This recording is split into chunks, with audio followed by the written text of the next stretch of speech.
Okay, let's get into this. We're looking at a source today that, honestly, offers a really different angle on learning English fluency. Mm-hmm. It kind of throws out the usual textbook approach and focuses on something, well, something more internal. Yeah, and what grabs you right away is this kind of bold claim it makes. English isn't actually that hard. Right. It suggests getting fluent, speaking naturally, isn't this huge mountain to climb that takes years. It reckons you can get there, well, a lot faster than most people think. And it says the real problem, the thing holding most people back, isn't the language itself. It's not vocabulary lists or grammar rules. No, it's pinpointing something else entirely. Hmm. It argues that most learners who get stuck, they don't lack the knowledge, not really. They're blocked by fear. Fear. Yeah. Okay, unpack that a bit. What kind of fear are we talking about? Well, the source breaks it down. It's things like the fear of making mistakes, saying the wrong word or tense. Oh yeah, definitely felt that. Or that awful feeling of embarrassment, maybe stumbling over pronunciation. And then there's the fear of being judged, like, what will people think if my English isn't perfect? That makes so much sense. You can understand everything you read or hear, but then when it's your turn to talk. Everything just freezes up. Yeah, and that feels like it goes way beyond just knowing the grammar, doesn't it? It really does. So that's our mission for this deep dive, isn't it? To really dig into the methods, the mindset shifts this source is proposing. Exactly. It's aimed squarely at you, the listener, if you want to learn effectively. Find those little aha moments and get some practical things you can actually do to get past these hurdles. And start weaving English into your daily life more naturally. The source kind of presents it as a journey, promising to show the steps, the secrets, I guess, to unlock that fluency. And it starts, maybe surprisingly, not with grammar lesson 1. No, it starts with something much more fundamental, a shift in how you think about it all. So jumping right into part 1, this foundational shift, the source basically throws down the gauntlet right away, saying the biggest reason people fail isn't lack of knowledge. Mm-hmm. Not about knowing enough words or sentence patterns. It's fear, pure and simple. Yeah, and it's worth really dwelling on those types of fear it mentions. Fear of errors, fear of sounding silly, fear of being judged. We touched on those. Right, but think how powerful they are. They create this, psychological wall that stops you even trying to speak, no matter how much English you actually understand. It really clicks when you look at the contrast the source makes. Yeah. How we learned our first language. Oh, totally. Think about it as babies. Did anyone give us grammar books, explain conjugations? Of course not. You just listened. You listened constantly. You copied sounds, words, phrases, and crucially, you made mistakes. Nonstop mistakes. And nobody cared. It was expected. Exactly. It was part of the process. You used the language every day, all day, because you needed to communicate. No formal study, no fear. The source basically says that's the natural way. Which leads to this huge distinction it makes, maybe the core idea. You don't need to study English in that academic way. You need to live English. Live English. What does that actually mean, according to the source? It means it's not just another subject you do for an hour. It has to become like part of the background hum of your life. Right. Not confined to a specific practice time. It means making sure you're hearing it, thinking in it, and, this is the big one, speaking it every single day. Creating your own little English world, basically, wherever you happen to be. Precisely. An immersion environment you build yourself. Okay, so if living English is the aim, how do you start? Where's the first step? And this is where it gets interesting, because the source says, step 1 is all about your head. Yeah, it's the mindset change, and it might sound a bit simplistic, but the source insists it's the absolute most important thing. Stop thinking English is difficult. Just stop believing it's hard. Pretty much. The logic is, if you truly believe it's this massive, difficult thing, your brain actually puts up resistance. It makes learning feel harder, slower. Like a self-fulfilling prophecy. Exactly. But if you can genuinely start believing, okay, English is actually quite manageable, I can do this, your brain becomes more receptive. It sort of opens up, learns faster. The analogy it uses is quite good. The baby learning to walk one. Oh, yeah, that's perfect. They fall down constantly, right? All the time. But they don't analyze why they fell or decide walking is too hard. They just, they get back up and try again. Maybe cry a bit first. Oh, yeah. But they keep going. Those falls aren't failures. They're just data, part of learning. The source says we need that same resilience with English. Mistakes aren't proof it's difficult. They're proof you're trying, proof you're learning. So how do you actively change that belief, especially if you thought English was hard for years? This is where affirmations come in. The source really pushes these. Simple, positive statements you repeat. Things like, English is easy, or I can speak English fluently. I am learning and getting better every day. Saying them out loud. Ideally, yes, or at least repeating them consistently in your head. It's about reprogramming that subconscious belief. The more you say it, the more your brain starts to accept it as true. And just as crucial is stopping the negative stuff, right? Oh, absolutely critical. The source is really strong on this. Never, ever say things like, my English is terrible, or I just can't speak English. Why is that so bad? Because you're literally programming yourself for failure. You're reinforcing the exact belief that's holding you back. So what's the alternative if you know your English isn't perfect yet? Reframe it. Instead of my English is bad, say, I am learning and improving every day. See the difference. Yeah, it shifts from a fixed negative state to like a positive process. Precisely. It's focusing on the journey, the progress. And the source claims this small change in how you talk to yourself makes a huge difference to your motivation and actual progress. Okay, mindset shift check. Starting to believe it's possible. Now, how do you actually start doing things differently? How do you start living it? This leads straight into step 2. Surround yourself with English. This is where the practical stuff really kicks in. And you don't need to move to London or New York, it's it. Yep, absolutely not. You create your own English bubble right where you are. First tip is almost too simple. Change your phone language. Huh. Yeah, it sounds minor, but think about how many times a day you look at your phone. Constantly. Every menu, every notification, settings, app names, they're all in English. It's this constant, low-level exposure. Your brain just starts getting comfortable seeing and processing English words all the time, almost without you noticing. Okay, that makes sense. What else? Then comes a really big one, maybe the most powerful technique the source mentions. Start thinking in English. Whoa, okay. How does that work? Most people think in their native language, right? Exactly, and that's the problem it identifies. You think the thought in, say, Spanish or Japanese, then you mentally translate it into English, then you try to speak it. Which feels really slow and awkward. That hesitation. That's the translation lag. It's unnatural. So the solution is, well, direct. Train your brain to skip the translation. Think directly in English. But how? Especially if you're a beginner. You can't just suddenly think complex thoughts in English. No, you start super simple, mundane stuff. The source gives examples like, when you wake up, instead of your usual thought, consciously think the English. I will brush my teeth now. Okay. Making coffee. Think, I am making coffee. Going outside. Think, the weather is nice today.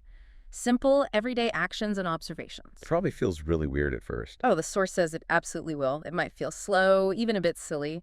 But stick with it. Consistency is key. Your brain gets used to it, gets better at forming thoughts directly in English, and eventually those simple English thoughts just appear automatically. Okay, thinking in English. Got it. What's next for surrounding yourself? Talking to yourself.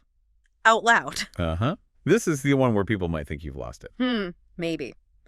But the source argues it's one of the best ways to improve your actual speaking fluency. Why is that? Zero pressure. No one's listening. No one's judging. You can practice forming sentences, making the sounds, linking words together in a totally safe space.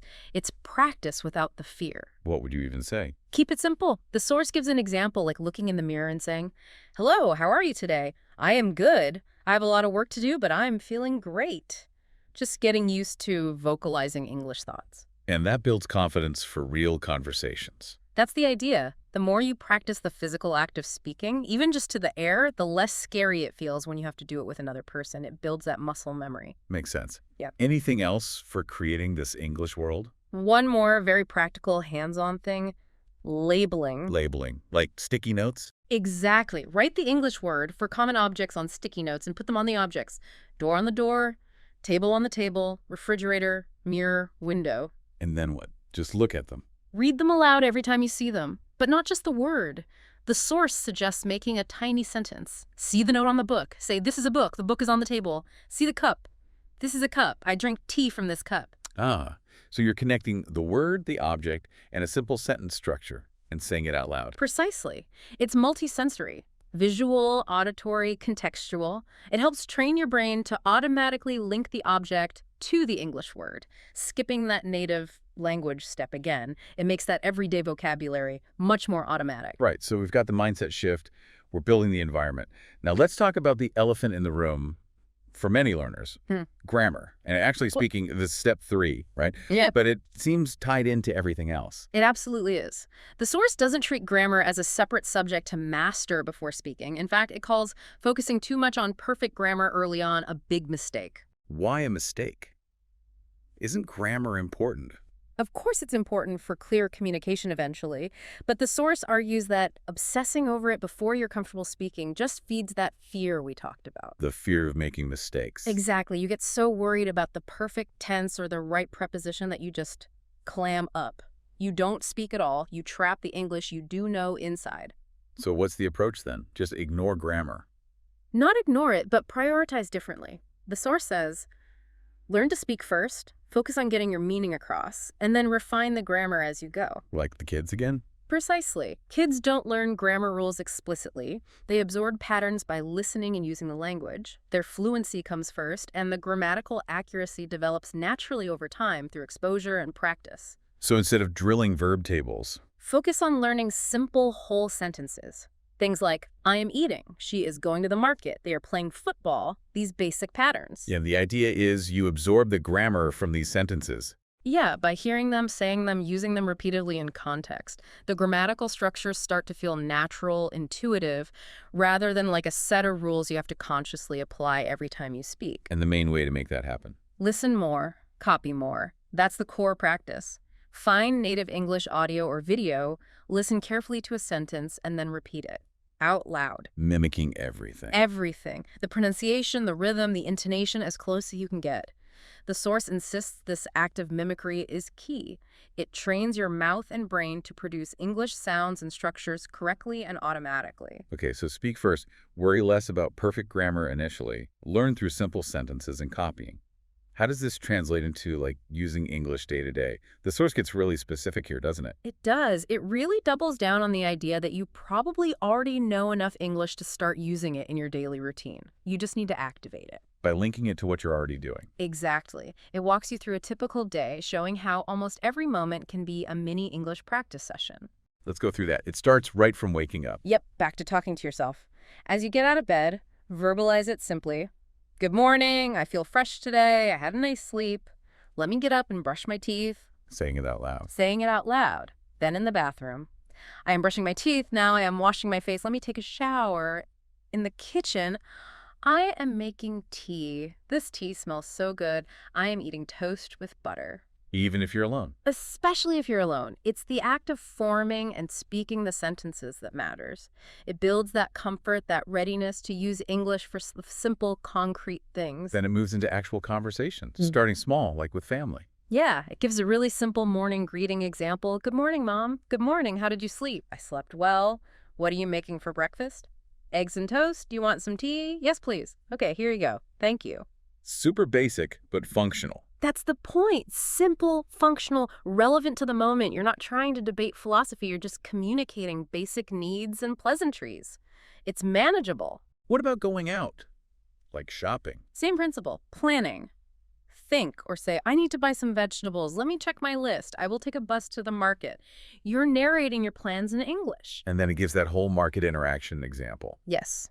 Which is great because it's so practical. Asking for tomatoes, the price, deciding how much, asking for onions, getting the total, paying. Let's hear that again, roughly. It goes something like, excuse me, do you have fresh tomatoes? Yes, here.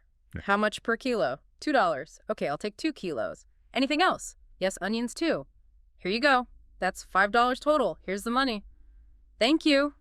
Thank you. Have a nice day. See, that's communication. It might not be fancy, but you bought your groceries in English. Exactly. And the source argues that practicing these kinds of common, predictable scenarios builds immense confidence. It shows you that you can function in English right now. It has examples for meeting friends, too, right? Yep. Simple stuff. Hey, how are you? Good, you. Great. What are you doing? Nothing much? Want to go for a walk? Sure, sounds good. Again, basic, but effective. And ordering coffee. Classic situation. Classic. What do you want? Coffee. You. Lemonade. Okay, waiter. Yes, what would you like? 1 coffee, 1 lemonade, please? Anything else? No, that's all. Okay, coming right up. You can see the pattern. Use simple, direct language for the task at hand. And it continues into the evening, talking about your day with family. Long day today. What did you do? Went to the market, met my friend. Nice. What did you buy? Vegetables. Good. Let's have dinner. Yes, I'm hungry. And ending the day. Back to talking to yourself before sleep. Today was a good day. Learn some new things. Tomorrow, wake up early. Practice morning English. Time to sleep now. Good night. So the core idea is that by rehearsing these simple daily conversations, maybe using the source's examples as a starting point, you're actively training yourself. You're building scripts almost, familiar patterns for common situations, and the source promises this dramatically reduces that panic or hesitation when you face the real thing. Because you've kind of done it before, even if just with yourself. Exactly. And that idea of listening and repeating is woven through all of this. Don't just read the examples. Listen to how people actually say these things and copy them. Here, I am going to the market. Say, I am going to the market. Mimicking the sound. That mimicry seems really important in this method. The source stresses it. It says it's the fastest way to improve pronunciation and make your speech sound more natural, even with simple sentences.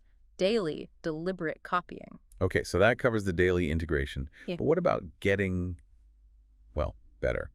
Moving beyond basic functionality towards real fluency, tackling that nervousness. Right. This is where the source focuses on elevating your skills, specifically targeting confidence and pronunciation. Because it acknowledges that knowing some English isn't the same as speaking confidently. Many people get stuck there. Exactly. You might read well, understand loads, but speaking still feels like a hurdle. That fear of mistakes, worrying if people understand your accent, just general nerves. Yeah, those are real. But the source is really encouraging here. It insists that even if your English isn't perfect, you can learn to speak confidently by following these methods. It asks you, the listener, to think. Does that sound like you? The fear, the worry about pronunciation, not enough practice, translating in your head? If yes, then it offers the perfect solution, which involves Tackling pronunciation directly, building confidence systematically, and really drilling down on that thinking in English idea. Let's start with pronunciation. What's the goal here? Sounding like a native speaker. No, the source is clear about that. The goal isn't necessarily a specific accent, like American or British. It's clear pronunciation, speaking so people can understand you easily. That's it. Okay. Achievable. How? Back to basics. Listen and copy. Still the fastest way, it says. Find simple audio a sentence even. Listen really carefully. Like that I want to go to the park example. Exactly. Listen to how a native speaker says it each sound, the rhythm, then repeat it. Try to match them exactly, and do it again and again. Repetition is key. It trains your mouth. What else for pronunciation? Speak slowly and clearly. This one's interesting because people often think faster equals more fluent. Yeah, you hear fast speakers and think, wow. But the source argues that trying to rush when you're not ready just leads to mumbled, unclear speech. It's much better to speak at a moderate pace, enunciating clearly. People will understand you better, which is fluency. Clarity over speed. Good point.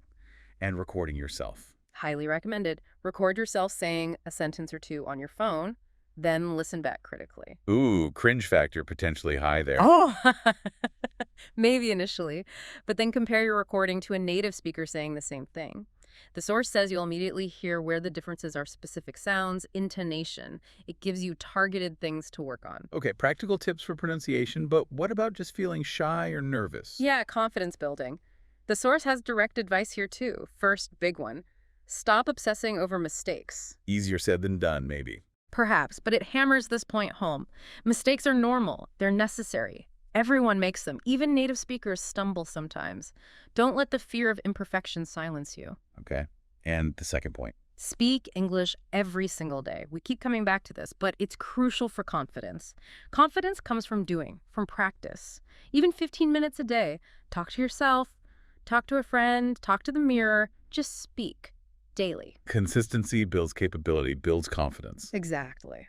Then there's the 3-second rule. Heard of this? No, what's that? When someone asks you something or you need to say something, don't pause and agonize over the perfect response. Give yourself 3 seconds, max, then just speak. Why 3 seconds? Because waiting longer lets the anxiety build. If someone asks, what did you do yesterday? Don't wait 10 seconds trying to craft a masterpiece. 3 seconds, then just say something simple. I went to the park, watched a movie, had a great day. Get something out quickly. It short circuits the hesitation loop. Interesting technique. And finally, for confidence. Practice real conversations. The more you actually use English to communicate with people, the less scary it becomes.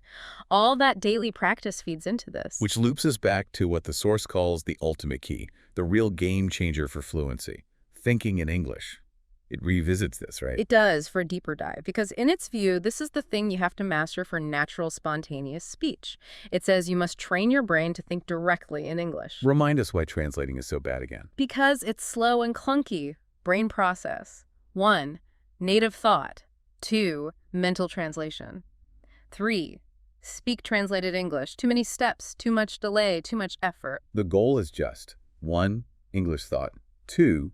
Speak English thought. Bingo. Instantaneous. Effortless. That's the fluency target, and the source insists it's trainable, even for beginners. How do you start training that practically? Start with single words. Super simple. Throughout your day, consciously label things around you only using the English word in your head. See your bed. Think bed. Not your native word, just bed. Pillow. Pillow. Window. Window. Tree outside. Tree. Car. Car. Just replacing the native label with the English one in your internal monologue. Exactly. All day long. That's step 1. Building those direct object English word connections. Then what? Move to simple sentences in your head. Narrate your actions directly in English. Brushing teeth. Think, I am brushing my teeth. Eating. I am eating rice. Food tastes good. This food is delicious. Again, the key is trying to form the thought directly in simple English, not translating a more complex native thought. And talking to yourself helps reinforce this. Massively, because you're taking those simple, direct English thoughts and immediately turning them into spoken words. I am choosing my clothes. I will wear a blue shirt today. The weather is nice. I see a little girl playing. It's direct thought-to-speech practice. What about input? Watching movies, listening to stuff? Still vital. Daily exposure to authentic English movies, videos, subtitles okay at first, podcasts, simple reading feeds your brain the patterns and vocabulary it needs to start thinking in English more easily. More input helps fuel the thinking process. But the source has a big warning here, doesn't it? About just consuming. Oh yeah, huge warning. Listening and reading are necessary, but they are not sufficient for fluency. Especially speaking fluency and thinking in English, you can listen for years and still hesitate to speak. Why? Because you haven't practiced the output. You haven't forced your brain to retrieve the language quickly and construct thoughts directly in English under the pressure of communication. The source is adamant. You must speak. Talk to people. Talk to yourself. Just practice producing the language. That's what wires your brain to think in it. So it even gives a daily plan for this thinking in English training. It does, very explicitly. It makes it super actionable. Let's recap that plan. Okay. Morning. Name everything around you in English objects. Afternoon. Make simple English sentences in your mind. Narrate actions, observations. Evening. Watch or listen to English for at least 20 minutes. Input. Night. Speak to yourself in English for 5-10 minutes. Output consolidation. Simple steps done daily. And the promise is, stick to that daily routine, and within a few weeks, you'll notice a difference. Your brain will start making the shift. Hesitation will decrease. And any final tips on just stopping the hesitations, getting the words out? The main one is just speak. Don't overthink.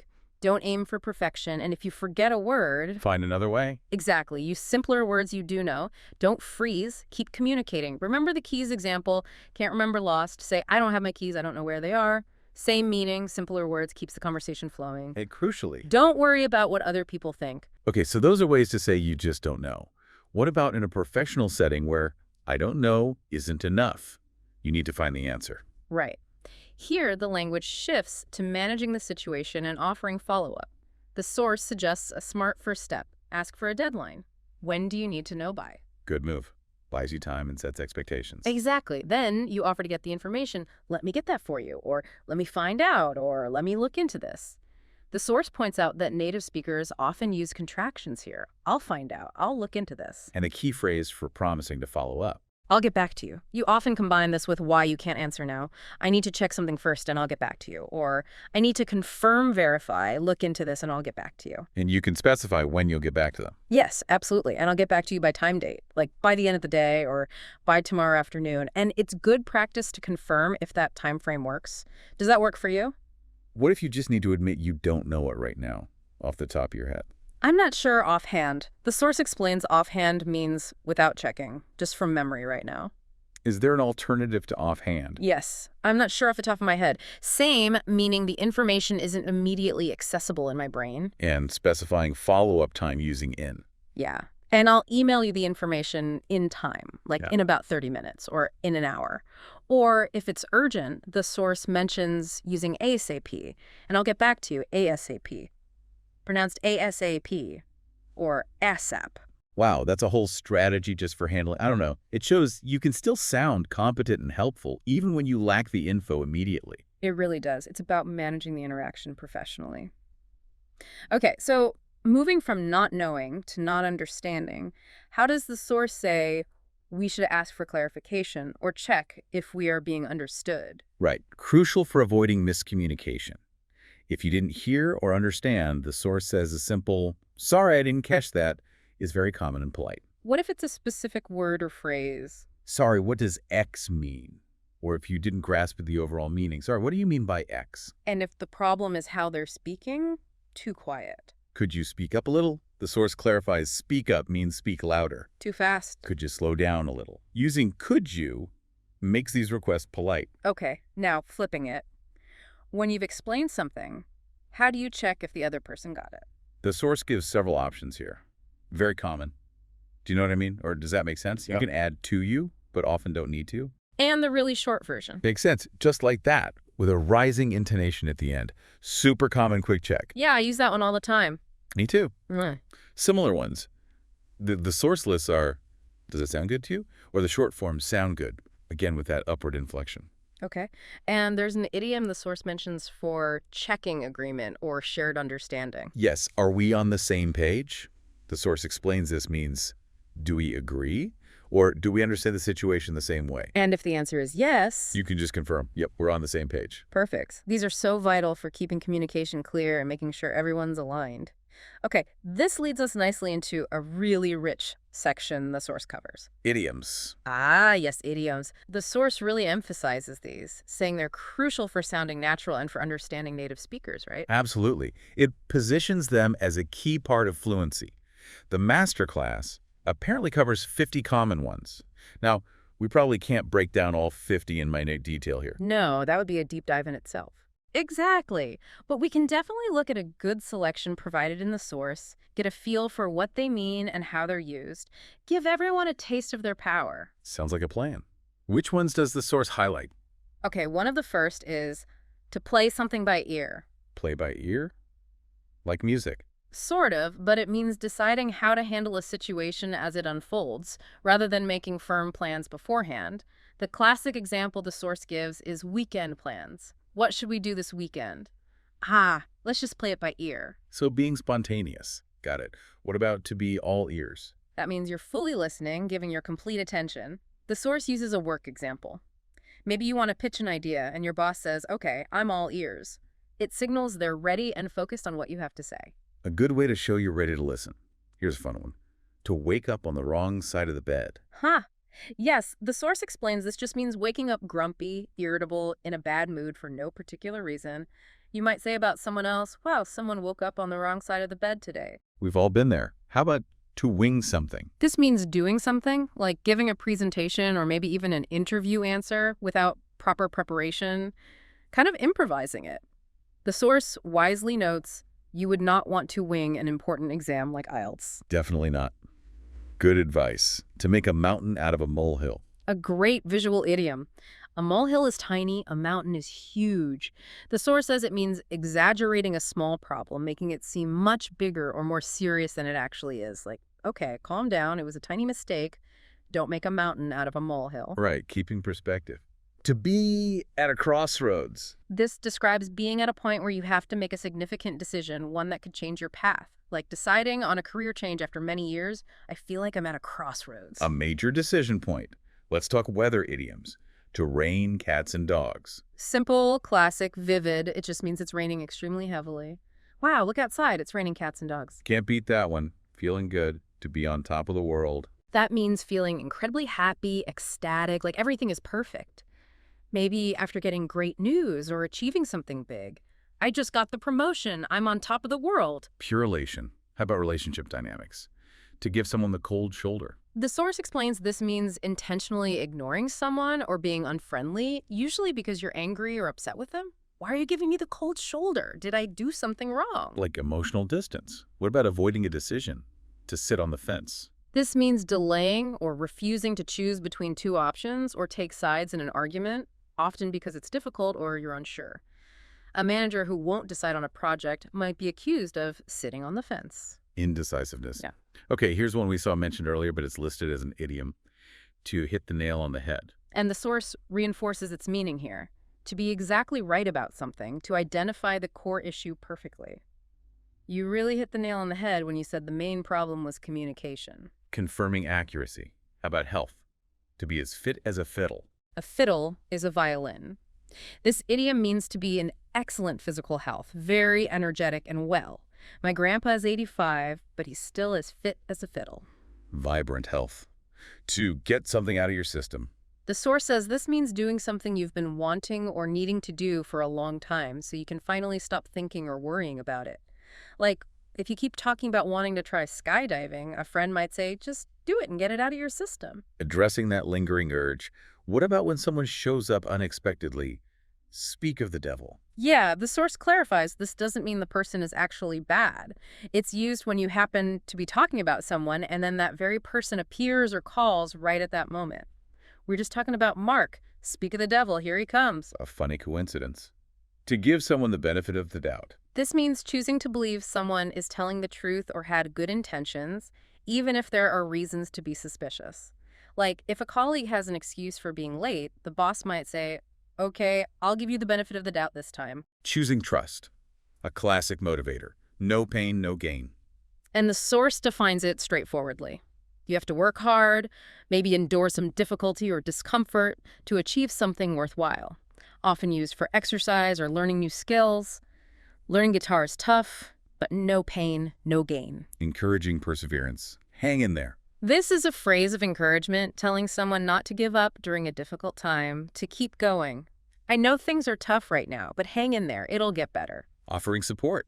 A penny for your thoughts. The source explains this is a gentle, often kind way to ask someone what they're thinking about, especially if they seem quiet, distracted, or thoughtful. You seem miles away. A penny for your thoughts. Inviting them to share. It's not rocket science. Rocket science is seen as super complex, so this idiom means something is not difficult to do or understand. Come on, you can figure out this new software. It's not rocket science. Making something seem achievable. To let someone off the hook. The source says this means deciding not to punish someone or hold them responsible for something they did wrong. Maybe a boss lets an employee off the hook for a minor mistake. I made an error, but thankfully my manager let me off the hook. Forgiveness or exemption. To make a long story short. This signals you're about to give the brief, summarized version of a more complicated story, skipping the details. So, what happened on your trip?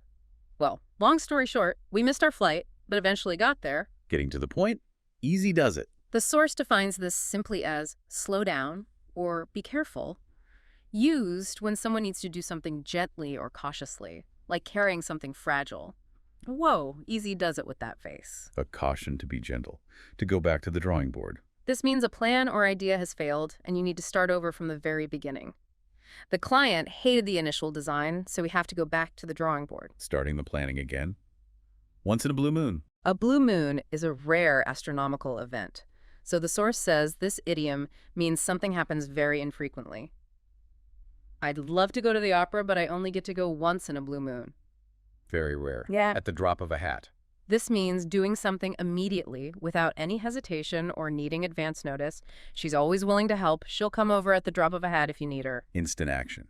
To add insult to injury. The source explains this is when something bad happens and then another bad thing happens right after, making the situation even worse.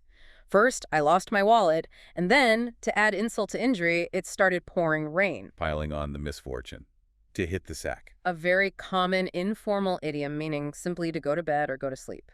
Okay, I'm exhausted. Time to hit the sack. Ready for sleep. Here's another repeat from earlier used idiomatically. The ball's in your court. Right, and the source again emphasizes it means it's now someone else's responsibility to make the next move or decision. We sent them the contract, the ball's in their court now. Passing the responsibility. What about being mistaken about something or someone? To be barking up the wrong tree. The source explains this means you're pursuing the wrong course of action, blaming the wrong person, or looking for something in the wrong place. If you think I broke the vase, you're barking up the wrong tree. It was the cat. Misdirected effort or accusation. to get your ducks in a row. This means getting everything organized, prepared, and ready, especially before starting something important. Before the presentation, make sure you have all your ducks in a row, slides, notes, everything. Being well prepared to get the best of both worlds. This idiom describes having the advantages of two different things at the same time, often things that are usually mutually exclusive, like living in a quiet countryside area but having an easy commute to the city. She really gets the best of both worlds. Enjoying dual benefits, the lion's share. The source defines this as the largest portion or majority of something, often used when talking about work or rewards. He always takes the lion's share of the credit. The biggest piece, to be on the ball. This means being alert, quick to understand, competent, and efficient. Wow, you finished that report already. You're really on the ball today. Performing effectively. To pull someone's leg. The source explains this means teasing someone or joking with them by telling them something untrue, usually playfully. Wait, did you really win the lottery? Nah, I'm just pulling your leg. Just kidding around. To pull yourself together. This idiom means regaining control of your emotions, calming down, especially after being upset or panicked. Okay, take a deep breath. You need to pull yourself together before the meeting. Getting composed.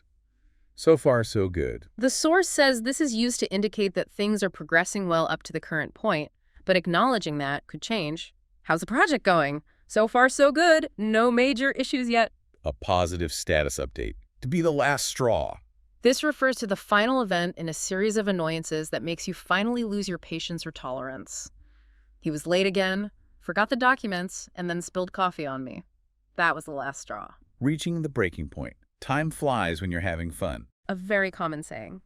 It means that time seems to pass quickly when you're enjoying yourself. Wow, is it midnight already? We've been talking for hours. Time flies when you're having fun. Enjoyment makes time speed up. To be bent out of shape. The source says this means getting unnecessarily upset, angry, or worried about something, often something quite small. Don't get so bent out of shape about the typo. It's easy to fix. Overreacting. To make matters worse. Similar to add insult to injury, this phrase introduces something that makes an already bad situation even more difficult. The car broke down, and to make matters worse, my phone battery died. Exacerbating a problem. Don't judge a book by its cover. A widely known piece of advice. It means you shouldn't form an opinion based only on outward appearance. He looks quiet, but he's actually brilliant. Don't judge a book by its cover. Look deeper. To fall between two stools. An interesting one. The source explains it means failing to achieve either of two aims because you're trying to satisfy both inadequately, like a restaurant trying to be both cheap and gourmet, ending up being neither. Their strategy tried to please everyone and fell between two stools. Failing by trying to compromise too much. To cost an arm and a leg. This simply means something is extremely expensive. I'd love that designer handbag, but it costs an arm and a leg. Very pricey. To cross that bridge when you come to it. The source explains this advises against worrying about potential future problems before they actually happen. Deal with them if and when they arise. What if the flight is delayed? Let's not worry about that now. We'll cross that bridge when we come to it. Deal with problems as they occur. To cry over spilt milk. Or sometimes spilled milk. This idiom means getting upset or complaining about something bad that has already happened and cannot be changed. Okay, you made a mistake, but there's no use crying over spilt milk now. Let's fix it. Don't dwell on the unchangeable past. Curiosity killed the cat. This is used as a mild warning against being too nosy or inquisitive, suggesting it could lead to trouble. Why do you need to know his salary? Just curious. Well, curiosity killed the cat. A warning about prying. To miss the boat. The source defines this as losing an opportunity because you acted too late or hesitated. They were selling cheap tickets last week, but I waited too long and missed the boat. Opportunity lost due to delay. To be on fire. This idiom means someone is performing exceptionally well, having great success, often in a rapid or impressive way, like a salesperson making many sales, or an athlete playing brilliantly. She answered every question perfectly in the interview. She was on fire. Performing outstandingly. To spill the beans. The source says this means revealing a secret or telling something that was supposed to be kept confidential, often accidentally. Don't tell Sarah about the surprise party. She's terrible at keeping secrets and always spills the beans. Revealing secret information. And one more the source defined. To be under the weather. Yes, a very common way to say you're feeling slightly ill, not seriously sick, but just not feeling well. I think I'll take the day off. I'm feeling a bit under the weather. Feeling unwell. Okay, the source listed to be out of the woods.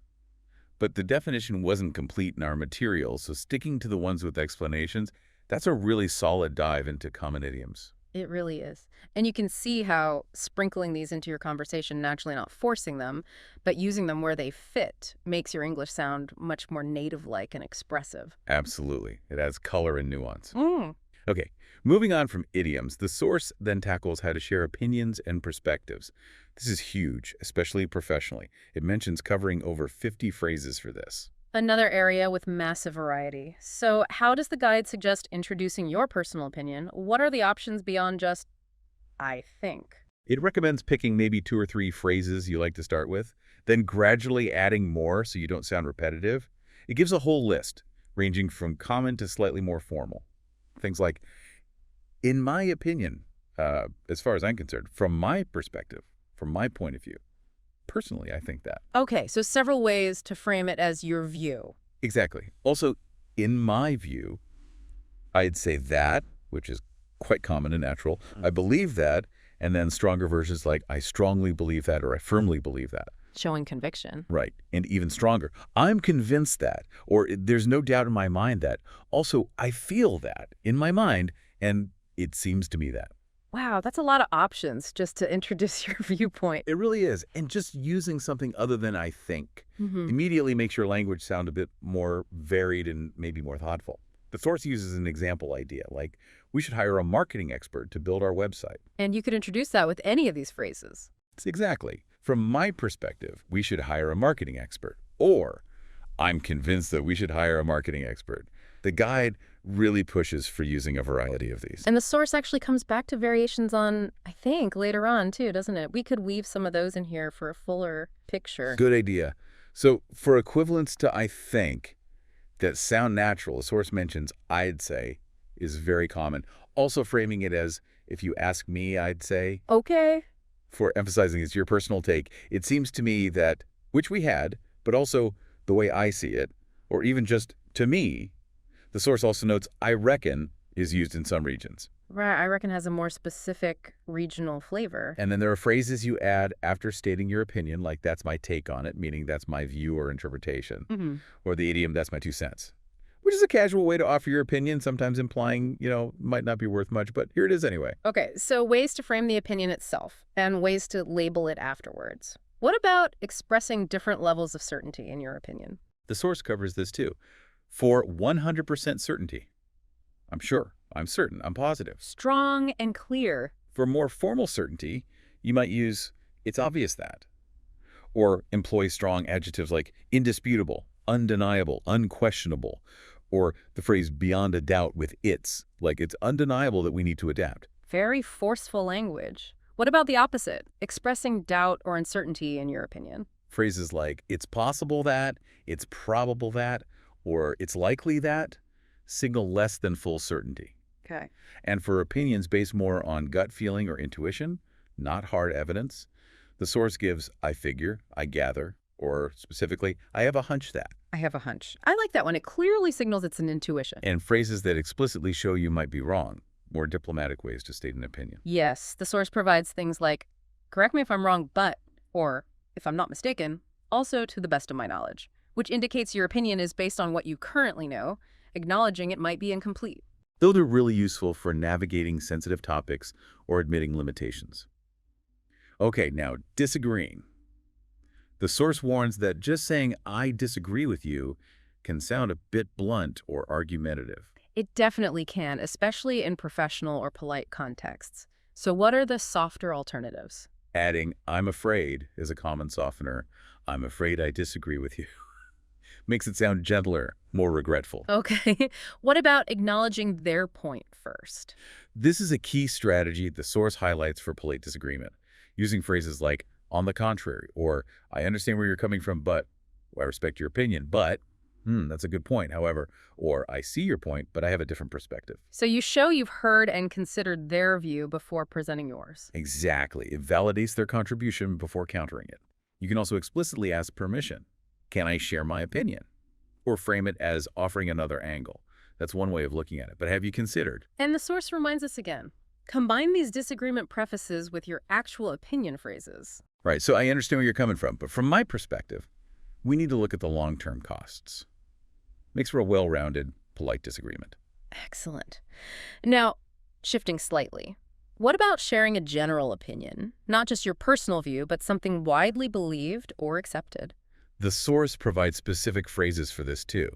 Things like, it's said that, Oh. it's believed that, I've heard that, Yeah. it's considered that, it's generally accepted that, most agree that, Mm. some say that. Okay, ways to attribute the opinion more broadly. Yes, and a strong one. It goes without saying that. This implies it's obvious, but you're stating it for emphasis. Right. And if the opinion comes from experts, researchers suggest that, or experts agree that. And can you combine these general opinion starters with your own view? Absolutely. The source shows this, like, it's generally accepted that practice is key, and personally, I couldn't agree more. Or, some say X is true, however, from my point of view, Y is the case. It lets you position your personal take relative to the common view. Very useful for structuring arguments or participating in discussions. Lastly, how does the source suggest we ask for someone else's opinion?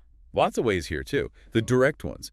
Do you agree? What's your opinion? What do you think? What are your thoughts? What's your view? How do you see the situation? What's your take on it? And simpler, more conversational ways. Especially after you've just given your opinion, you can use, what about you? Or, how about you? Right, turning it back to them. And if you want to ask about their specific experience related to the topic, has that been your experience or what has your experience been?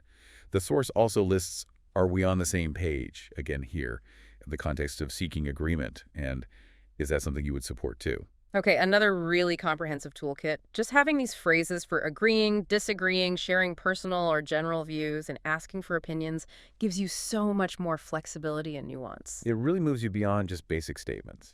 Okay, next up, the source tackles something it calls the secret to really elevating your English, transition words. Ah, yes, the connectors. It makes a big claim for them. But honestly, they are incredibly important. They're like the signposts and the glue for your ideas. They show how sentences and paragraphs relate to each other, making everything flow logically. And the source stresses they're not just for formal writing, right? They're key in spoken English too. Exactly. They help your listener follow your train of thought. The source mentions covering over 50 of them, grouped by function. Okay, let's look at the categories. First up, cause and effect, or causation. Right. These words show that one thing caused or resulted in another. The basic example given is, I spilled my coffee. As a result, I changed my shirt. Spilling led to changing. The source lists words from more formal to less formal. Consequently, hence, accordingly, thus, for that reason, as a result, therefore, and so, since, because, due to. And the formality really matters here, doesn't it? You wouldn't usually say, hence I changed my shirt after spilling coffee. Probably not. But in a business context, the source gives the example. The project is over budget. Consequently, hence, therefore, we need to cut costs. There, the more formal words fit perfectly. You choose based on the situation. Makes sense. Next category, chronology showing time sequence. Ordering events, the simple example. First, I went to the store. Then I worked out. Finally, I made dinner. The source gives options for the first step.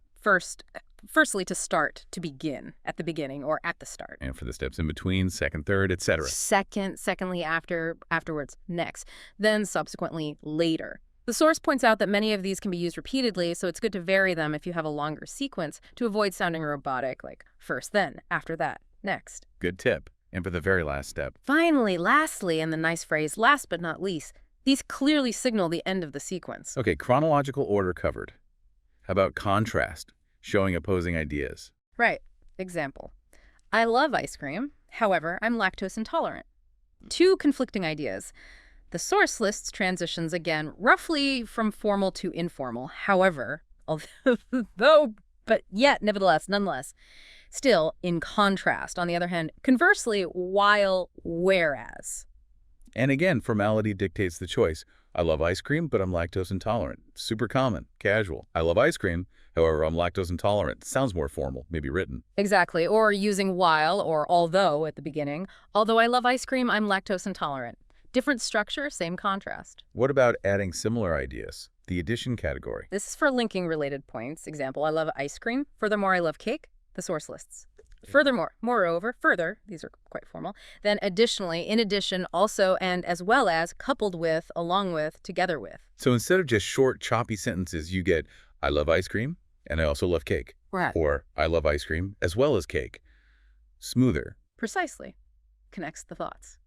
Next, generality for statements that are true most of the time, but maybe not always. Like, generally speaking, our meetings are productive. Exactly. The source lists, in general, generally speaking, by and large, for the most part, most of the time, more often than not, usually, typically, mostly, all ways to qualify a statement as generally true. Okay, giving examples. This is straightforward.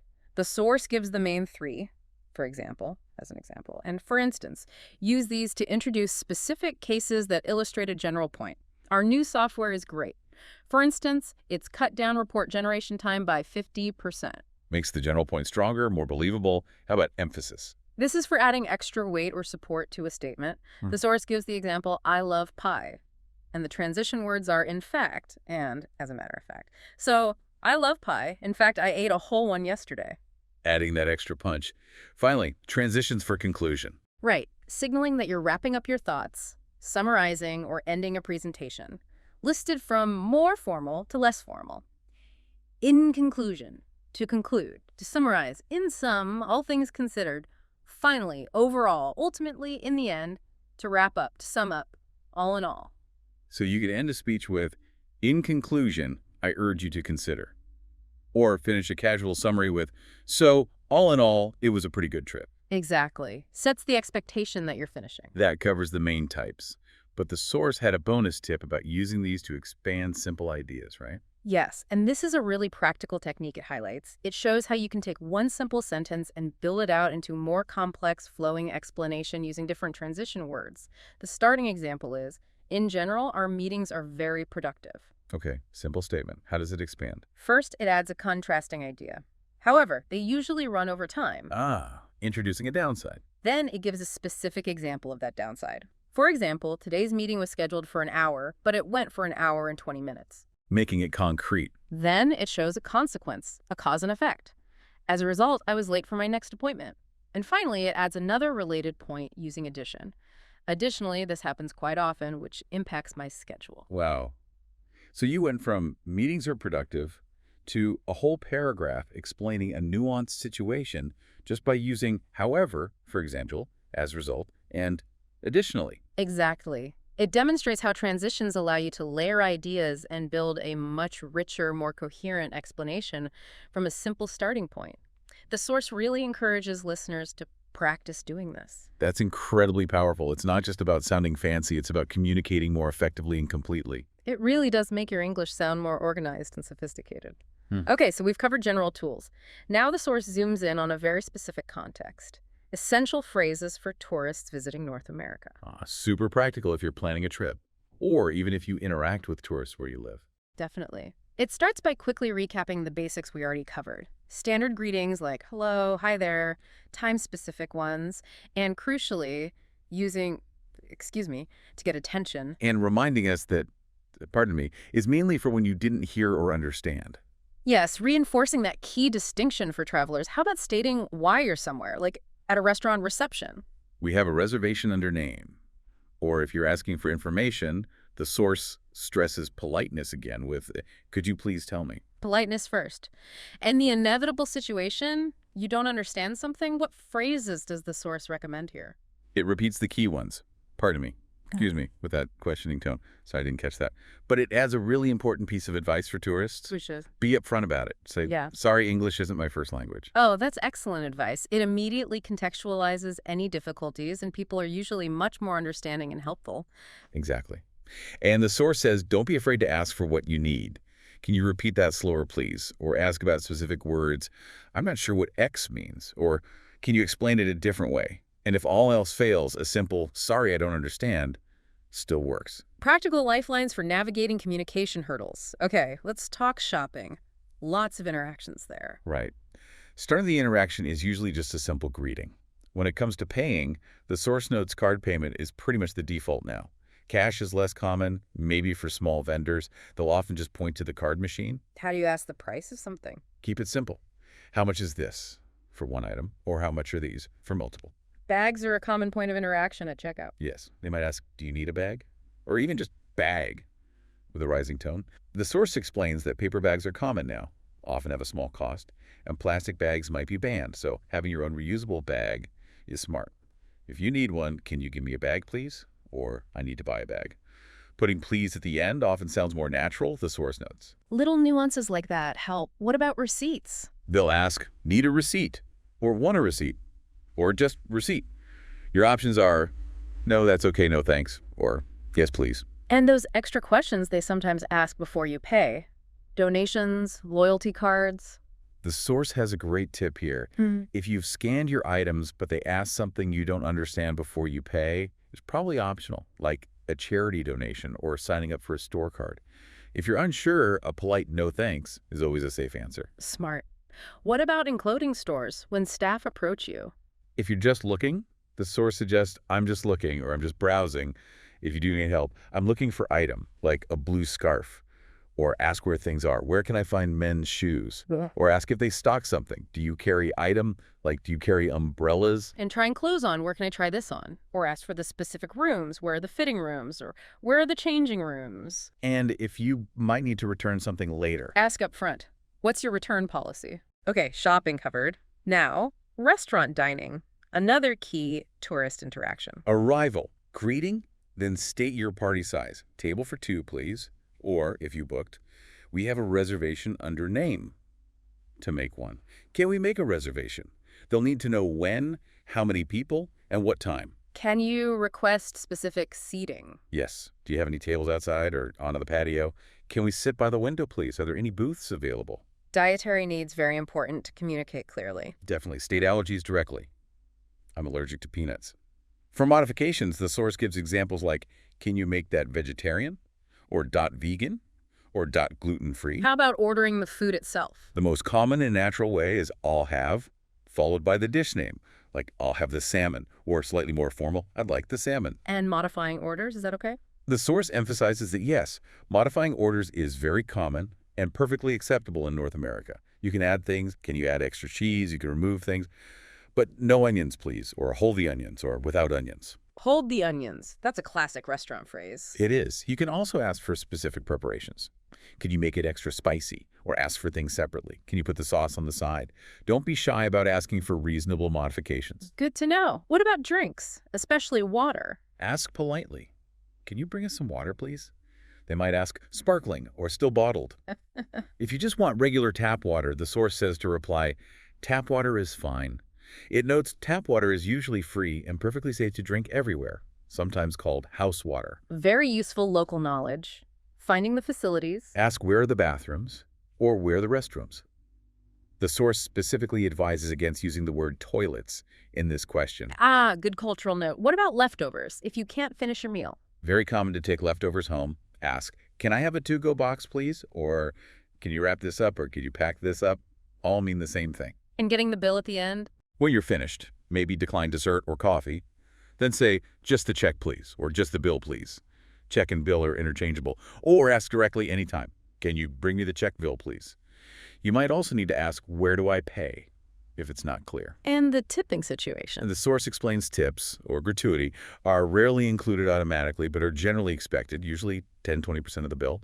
You typically add this yourself, often selecting an option on the card machine when you pay. Okay. One more modern necessity, Wi-Fi. Yes. Ask, do you have Wi-Fi? Or is there Wi-Fi here? To get the password. What's the Wi-Fi password? If it's long or complicated, the source suggests asking them to write it down, repeat slowly, or even just handing them your phone to type it in directly. Practical tips. Okay. Yeah. Shifting from places to movement, getting around. The source notes that with smartphones and GPS, asking strangers for directions is less common now, but it still provides the key phrases. Always good to have just in case. Right.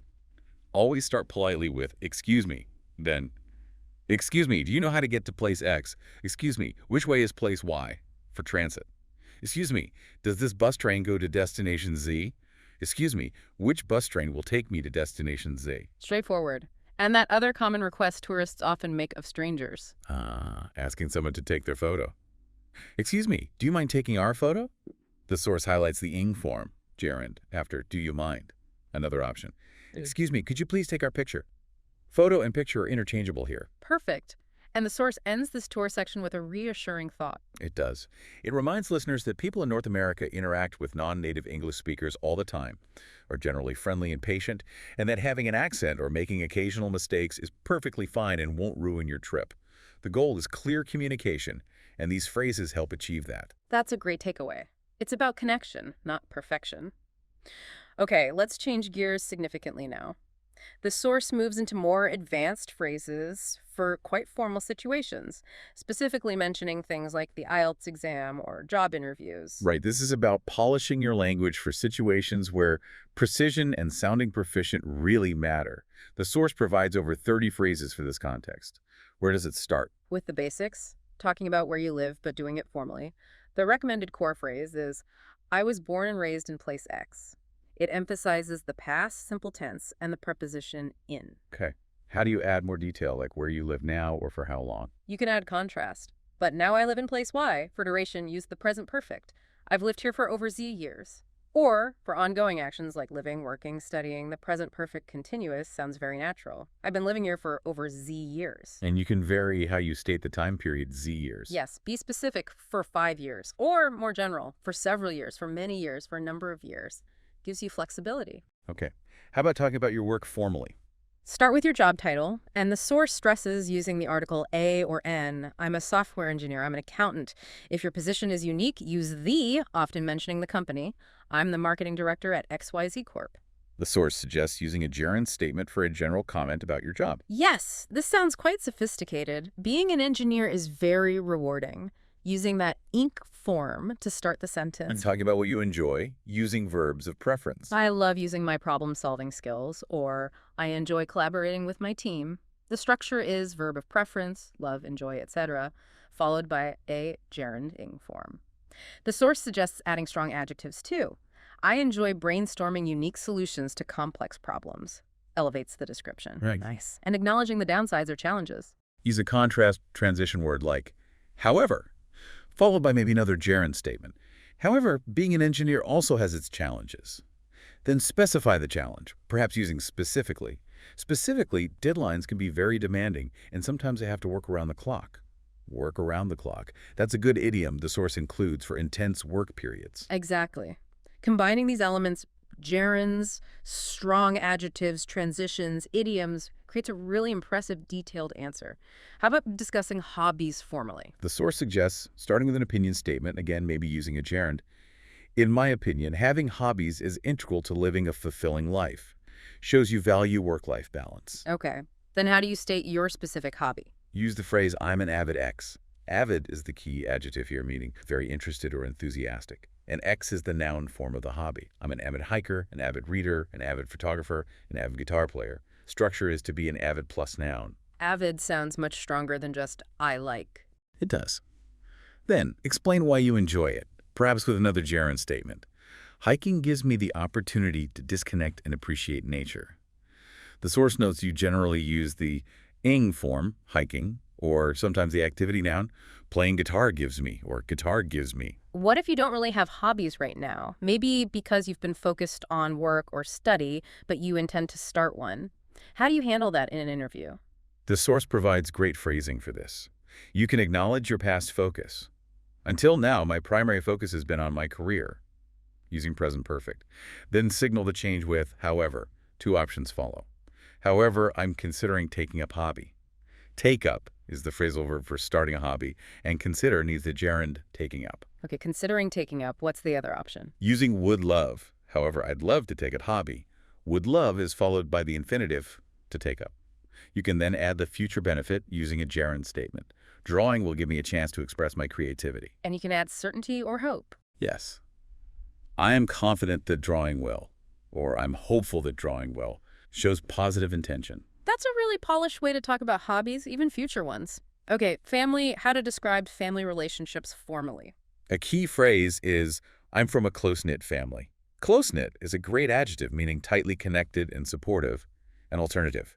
My family and I are very close. And if everyone gets along well, Everyone in my family gets along really well. The source points out that everyone takes a singular verb, gets, and suggests extremely well sounds even more advanced than really well. Good tip. And that idiom about resemblance. Everyone says I take after my mom in looks, and I take after my dad in personality. The source explains take after means to resemble someone, physically or in character. Very useful for these kinds of descriptions. Definitely. Okay, travel. How to talk about travel aspirations formally. Expressing desire, using would love. I'd love the opportunity to see travel to visit place. The source notes the prepositions carefully. Travel to Egypt, but see Egypt, or visit Egypt. No preposition needed before the place. Subtle but important distinction. Using hypotheticals. The second conditional works well here. If I could travel anywhere in the world, I'd choose Japan. Structure. If plus past simple, would plus base verb. And using a gerund statement to show it's a high priority. Visiting Japan is at the top of my travel list, meaning it's your #1 desired destination. Can you make that sound like a long-held dream? Yes, using present perfect. Traveling to Japan has been at the top of my list for as long as I can remember. Then add why. From my perspective, its unique blend of ancient tradition and modern technology is fascinating. And the source had a very advanced phrase for expressing the anticipated enjoyment. It did. And I'd revel in the opportunity to experience the culture firsthand. Revel in the opportunity plus infinitive means to take great pleasure or delight in the chance to do something. Sounds very sophisticated. It really does. Fantastic phrases for formal contexts. Now, the source also included some bonus safety net phrases for clarification, right? If you're answering a question and feel like you're not expressing yourself clearly. Yes, these are lifesavers in high-pressure situations like exams or interviews. The source recommends memorizing a few.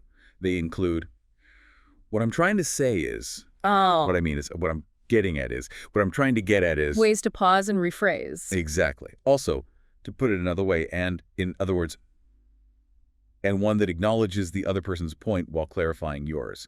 I get what you're saying, but. The source notes get is more casual for understand. The formal version is I understand what you're saying, but. Having those ready can really boost confidence. Okay, that covers a lot of formal ground. Now let's zoom in even further. Advanced phrases specifically for the workplace. The source lists 25 professional phrases. Right. These are the kinds of expressions you'll hear and want to use to sound fluent and integrated in a North American professional setting. Let's maybe pick out some key ones and discuss how the source explains their use. First up, I'm on board with that. Okay, on board. What does that signify? It means you agree with a proposal or plan. You support it. The source gives the example. We discussed the new marketing strategy, and the whole team is on board. It reminds us to conjugate to be, I am, he's, we're on board, and use the preposition with, on board with the plan. Got it. Agreement and support. Are we on the same page? We saw this earlier, but in a work context, it's specifically checking for shared understanding or agreement about a work-related topic before moving forward. Example. Okay, before we finalize the report, are we all on the same page regarding the key findings? It prevents misunderstandings later. Crucial check-in. It's a win-win situation. This describes a scenario where both parties or all involved benefit. The source actually uses its own masterclass as an example. The creators benefit and you, the learner, benefit. A mutually advantageous outcome. Nice example. What are your thoughts on this? A standard, polite way to solicit opinions or feedback at work. Much better than just, what do you think? Sometimes. The source notes you should specify the topic. What are your thoughts on the latest sales figures? We need to think outside the box. A very common call for creative or unconventional thinking, especially when facing a difficult problem. Our usual approaches aren't working. We really need to think outside the box for this campaign. Encouraging innovation. Let's circle back to that later. This means postponing discussion of a topic, usually due to time limits or needing more info. That's a valid point, but let's circle back to it after we've covered the main agenda items. The source notes it's often used as an imperative. Let's. A common way to manage meeting agendas. We need to prioritize our tasks. Simply means organizing work based on importance and urgency. Okay, team, we have a lot on our plates this week. Let's prioritize our tasks first thing Monday morning. Please keep me in the loop. A request to be kept informed about updates or progress on something. I'll be out of the office tomorrow, but please keep me in the loop on any developments with the client. The source highlights using please for politeness and the preposition on, keep me in the loop on this issue. Good details. Have they ironed out the details? This means asking if the specific, often complicated points of an agreement, plan, or contract have been fully resolved and clarified. Did they sign the contract? Not yet. They're still ironing out the final details. The source notes the pronunciation ironed out. Resolving the fine print, I'm all ears. Another idiom reappearing in the workplace. It signals you're ready and willing to listen attentively, maybe to a proposal or someone's concerns. You have an idea? Okay, I'm all ears. Let's take a step back. This suggests pausing the current discussion or activity to reconsider the situation from a broader perspective. We're getting bogged down in minor issues. Let's take a step back and look at the big picture, again, often used imperatively. Gain perspective. I beg to differ. The source describes this as a formal and polite way to state disagreement in a professional setting. It's softer than, I disagree. With all due respect, I beg to differ on that point. Polite disagreement. I'll cut to the chase. Used again here professionally. It means getting directly to the main point, skipping introductory remarks, often to save time or because the information is critical. Okay, everyone, I know you're busy, so I'll cut to the chase. We met the sales target. The source notes the I will structure. Getting straight to it. Run it by the team first. This means to share an idea or plan with a specific group or person to get their input, feedback, or approval before proceeding. It sounds like a good initiative, but run it by the marketing team first. Run it by someone. Seeking input or approval, person calls the shots. An idiom meaning a specific person has the authority and makes the important decisions. Don't ask me, ask Sarah. She calls the shots on this project. The source notes shots is always plural. Identifying the decision maker. The ball's in person's court. Used professionally, this means it's now someone else's responsibility to act or decide. We've submitted our proposal. Now the ball's in the client's court. Shifting responsibility. We need to nip this in the bud. Another idiom applied to work. It means stopping a small problem early before it becomes a bigger issue. I've noticed a few people bending the rules on expenses. We need to nip that in the bud right away. Notes the verb nip. Early intervention. It's not my cup of tea. Used even professionally to express personal dislike or lack of interest in something, usually politely. He asked me to manage the social media account, but honestly, it's not really my cup of tea. Expressing preference politely.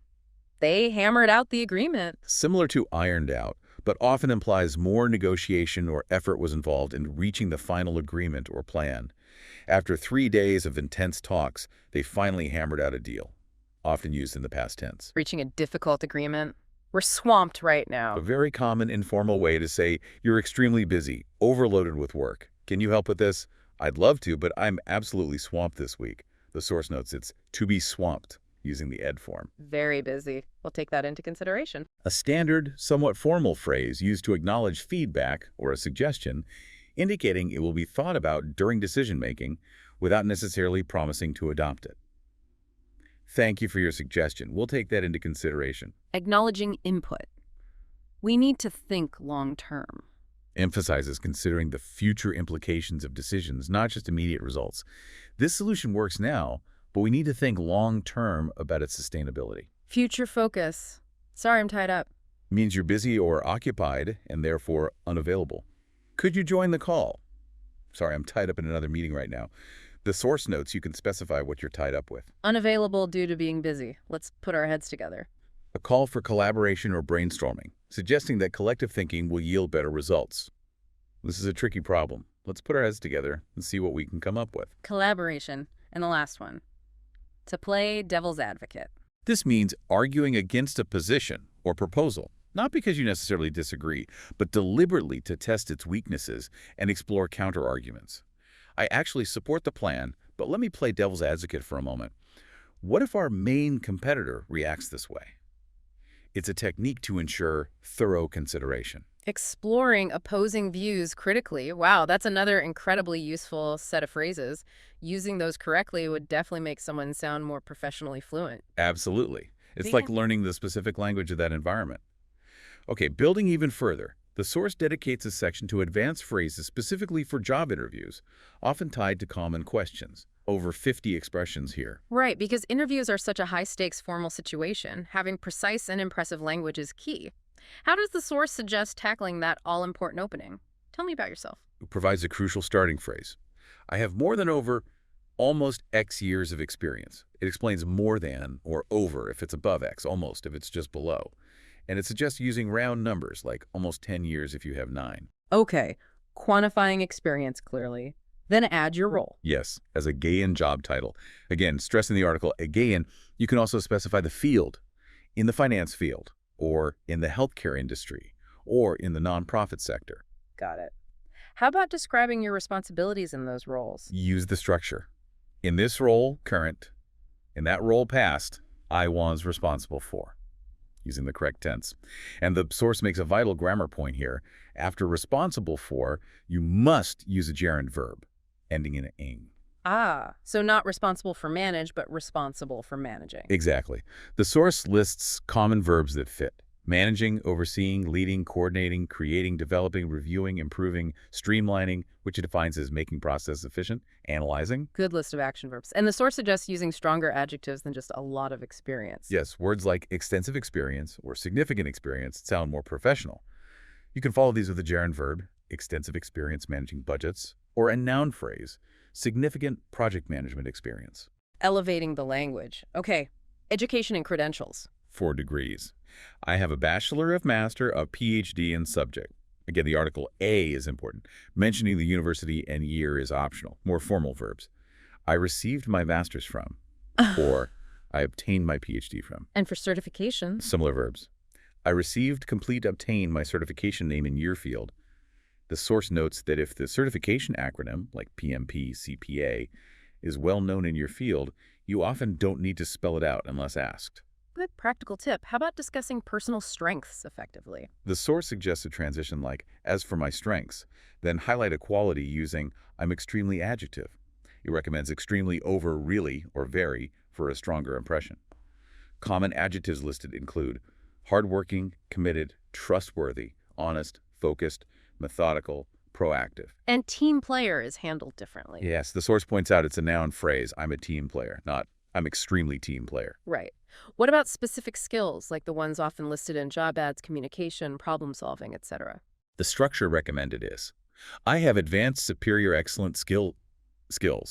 Skills mentioned include time management, communication, adaptability, problem solving, teamwork, creativity, leadership, interpersonal skills, attention to detail. Choose the adjective that fits your level. And there's a specific adjective for work ethic. Yes, the source highlights it's always, I have a strong work ethic. Use strong specifically here. And you can combine these strength statements. Definitely. I have superior communication skills, and I'm also extremely proactive and have a strong work ethic. Layering them shows multiple strengths. Okay. For the question, why are you interested in this position? What kind of phrasing works well? The source focuses on growth and gaining experience. Phrases like, I'm looking for an opportunity to further my skills in X, or to develop my skills in X, or I'm looking for an opportunity to gain experience in the Y field industry sector. Connects your goals to the role. Right, showing ambition and relevance. Finally, how does the source suggest concluding an answer or the interview itself to leave a really positive, lasting impression? It stresses ending strongly, not just trailing off or saying a simple thank you. It provides a powerful template. I believe I'm confident that my extensive X skills, mention a key skill relevant to the job, would make me a valuable asset to your company team organization. Connecting your skills directly to their needs. Exactly. And then add a forward-looking statement, and I look forward to the opportunity to contribute to your goals. The source advises tailoring this, mentioning specific skills from the job description, and referencing the company's actual goals if you know them. That's a very strong, confident closing. And the source included a practice tip related to this. Yes, it suggested practicing answering, tell me about yourself, using all these different phrases. The guide itself prompted users to do it in its comment section, but the takeaway for you, the listener, is to actively practice constructing these kinds of answers yourself. Practice is definitely the key to making these advanced phrases feel natural when you need them. Absolutely.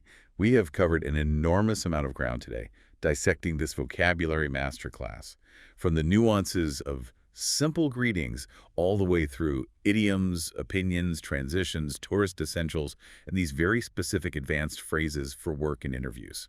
It's a truly comprehensive toolkit. The sheer number of phrases and strategies for expressing even simple ideas differently is quite staggering when you lay it all out.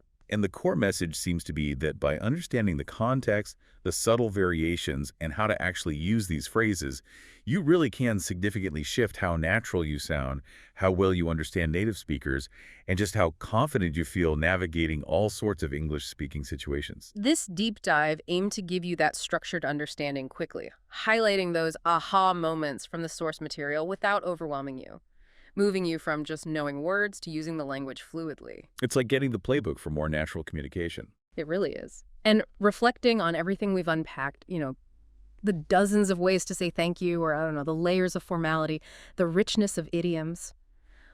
What does all that variety tell us about the English language itself, about its flexibility? And maybe more importantly for you, the listener, how could trying out just one or two new phrases from this deep dive potentially change the feel of your very next conversation? That's a great question to ponder, something to take away and experiment with. Definitely food for thought.